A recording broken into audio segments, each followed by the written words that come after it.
You thought I was done with unboxings on this channel, didn't you? Today we are unboxing Artsnacks Inktober collection. I've actually already opened this and had a look around inside it, so it's not a surprise for me what's in here, but I thought I would show you in case you ever considered getting one of these. I don't know if you're familiar with Inktober, but basically what it is a drawing challenge I think started on Instagram by the artist Jake Parker, and you basically draw for 31 days consecutively in ink. Every year Jake Parker puts out a prompt list, which you can't see because the lighting is crazy today, but basically there are 31 prompts which you can follow or ignore. I usually follow the prompts just because it's a little easier when you have some guidance, and the first thing in the box is this prompt calendar and also spoiler card. The first thing that I noticed about this box was the Inktober sketchbook, which has a illustration from Jake Parker on the front. The paper inside is quite an unusual texture. I don't usually work with ink, so I've never had ink paper before. It's kind of shiny, almost plasticky texture, but I'm assuming that is to stop the ink from seeping through the paper. And this is so exciting for me because I've never really been able to use inks because I haven't had things to use them on. On paper, regular paper, they don't work so well. So this is really exciting. I plan on filling it up during October, and that just excites me so much. I love new sketchbooks. They just have so much possibility, but also they're terrifying to use. Next and most exciting thing, the thing that really sold me, the only thing that was really kind of announced that would definitely be in this box, because it's a subscription box kind of thing where you don't really know what you're going to get inside it. But this is the only thing I saw before I bought it, and it is this art case. And I don't know if you can see, there's got like pockets on the front, Inktober written on the front, and inside there is a ton of room for your pens, smaller things like rubbers or erasers you might call them, sharpeners, and like so much room. There's so much room. And I saw this on Jake Parker's Instagram and I was like, I have to buy this box to have this case because it looks like just the right size.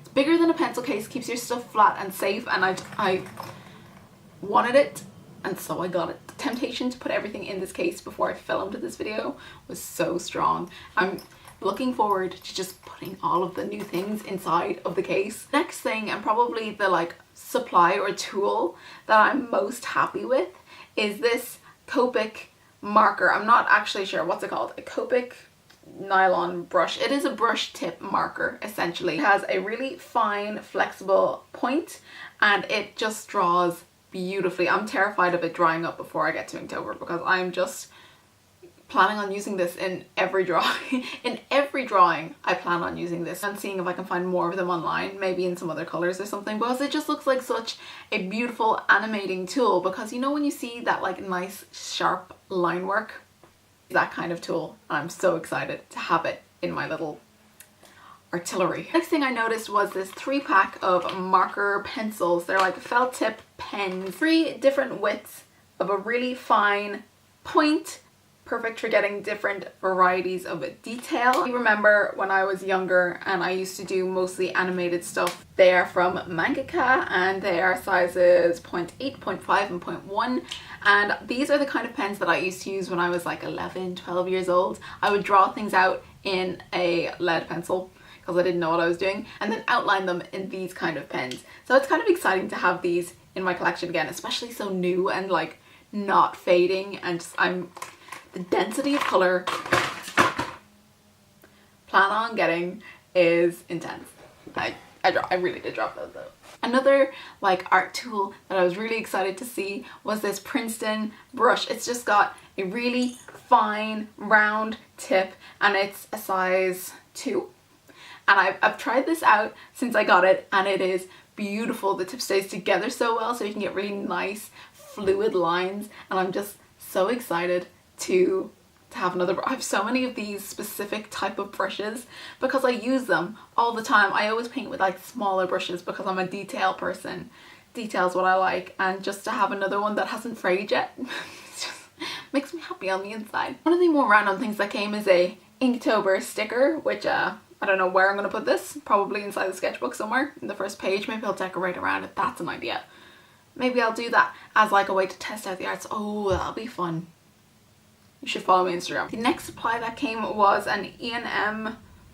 What are these type of pens called? One of these pens. Some kind of calligraphy-esque dip ink pen. I actually have never used one of these successfully. I used to have some of these in like a calligraphy set, and also like I had a quill that was like a fake quill that like had one of those, and I never once made anything I did with any of those look good. So I'm a little nervous about this particular supply just because I want to get the use out of it, but I know it's going to take a lot of practice for me to use this successfully, so I'm a little skeptical as to whether I will actually use it during the challenge. And the final two physical things that came in the Inktober Artsnacks box is this Dr. P.H. Martin's India ink in Bombay Green. I've actually tried this out and it is a beautiful shade of green. It's like a real rich, like it's a little artificially looking, but like a really rich deep green. Really happy with the like smoothness and the texture and the density of color in this ink. Also, this Dr. P.H. Martin's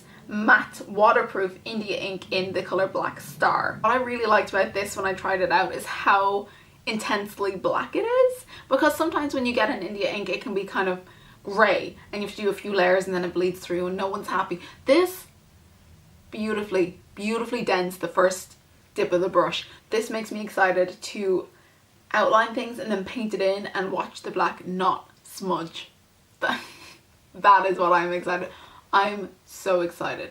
I'm gonna make beautiful pictures with this, I hope. When you bought the Artsnacks Inktober box, you also get access to some online classes by Jake Parker about inking and like kind of like a beginner's guide to inking, which I'm really excited about because specifically for products like this, where I don't really know how to use it, I'm excited to see what things I can learn from it, because inking isn't my usual medium. Inking is something I want to get better at, but I so far like have little to no idea about how to do any of it.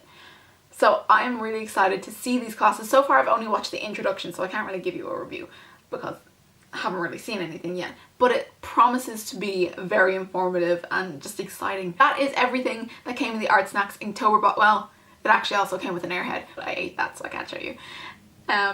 That is everything that came. I hope you've enjoyed watching it. I've got a few more supplies that I'm going to show you. So these didn't come in the Artsnacks box, but I think as they are ink supplies, they're kind of relevant to this video, so I'll show you anyway. Some of these products I had already and some I got specifically for Inktober this year, and there's just a mix of those, so I'm not going to go through which one of those I got. You'll kind of see the ones that look used.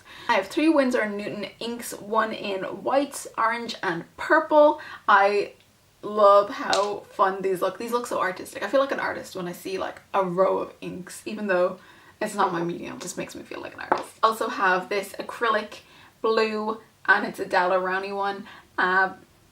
It's basically like paint. It's not really an inky texture. It's kind of more like paint, like a really thin paint. I have a Crayola Superfine Blue liner, a black Crayola Pro liner, 2 Staedtler pigment liners in sizes 0.8 and 0.1, 2 Winsor & Newton brush markers. These are kind of like Copic markers. They're just double-sided markers that are like alcohol based, so they blend good. And I've got them in the shades Fire Brick and Sunflower, and 5 different shades of peach in a Prismacolor marker. Again, like a Copic marker, just a double-sided alcohol based marker. That is it. They are my ink supplies. I'm so excited this Inktober to just try a new medium and to just be creative and make new characters. I'm not doing any fan art this October. I'm going to try and make it all as original and as exciting for the abstract viewer as I can. If you want to see what I will be doing, please follow me on Instagram. I will leave my handle in front of my face and also in the description if you want to follow me there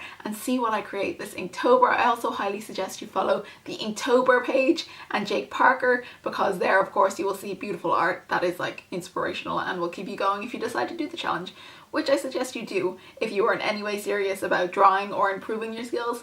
That's it. I hope it has inspired you to get excited about drawing again. That is what this box really did for me, is make me excited to draw again, because I kind of took a little bit of a break this year, but I'm going to jump right back into it in Inktober. Not sponsored, by the way, just in case my small subscriber count didn't give that away. Not sponsored, I'm just excited. I hope you are too. Thank you guys so much for watching. Bye.